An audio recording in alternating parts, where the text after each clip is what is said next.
नमस्कार दोस्तों, स्वागत है आपका हमारे YouTube चैनल नेटी पाठशाला में। दोस्तों, आज हम सब पढ़ेंगे इकाई 9 के अंतर्गत रामायण के विषय में। पिछली वीडियो में हम लोगों ने पढ़ा था अर्थशास्त्र का सामान्य परिचय। अगर आपने नहीं देखा है तो चैनल के प्लेलिस्ट में जाकर वहां से देख सकते हैं। अगर आप चैनल पर नए हैं तो चैनल को सब्सक्राइब जरूर कर लें।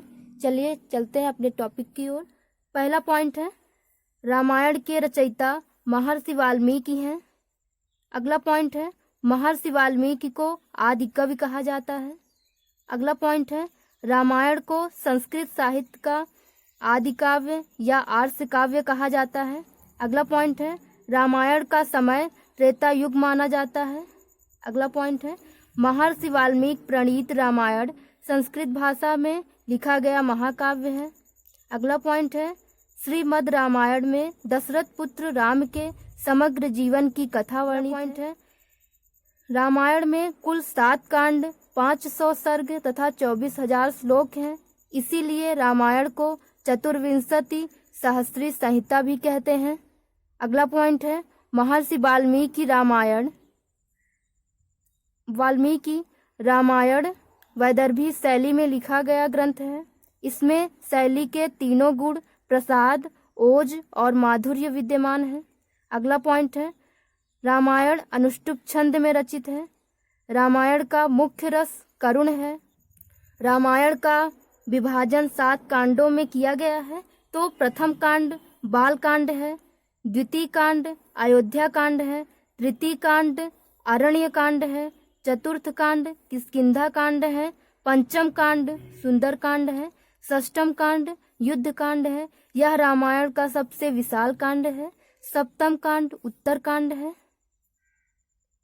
आगे देख लेते हैं कि किस कांड में कहां से लेकर कहां तक की घटना वर्णित है। ये परीक्षा में पूछा जाता है।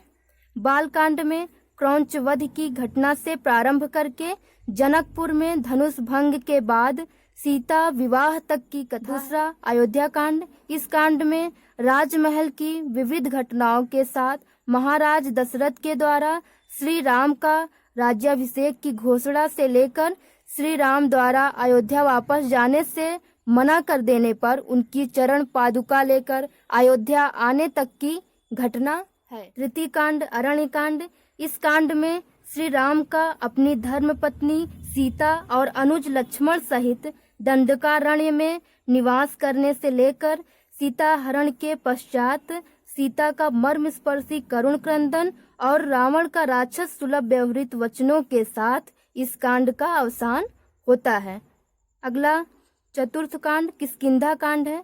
इसमें सीता अन्वेषण में संलग्न श्री राम का सबरी के परामर्श के अनुसार पंपा सरोवर की ओर प्रस्थान से लेकर सुग्रीव के आदेशानुसार बंदर भालुओं की सेनाओं का सीता की खोज में चारों दिशाओं में प्रस्थान करने तक की घटना है।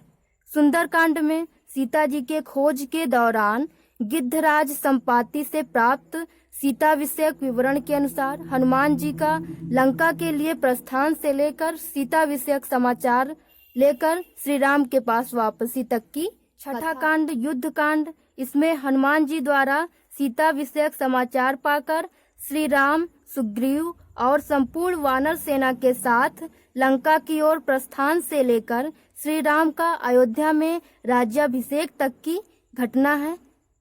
सातवां जो कि अंतिम कांड है उत्तर कांड, इसमें जो है श्री राम के राज दरबार में महर्षि अगस्त्य के आगमन से लेकर लवकुश का राज्याभिषेक करके श्री राम का परलोक गमन तक की घटना है। तो आज के लिए बस इतना ही। शेष अगली वीडियो में। धन्यवाद।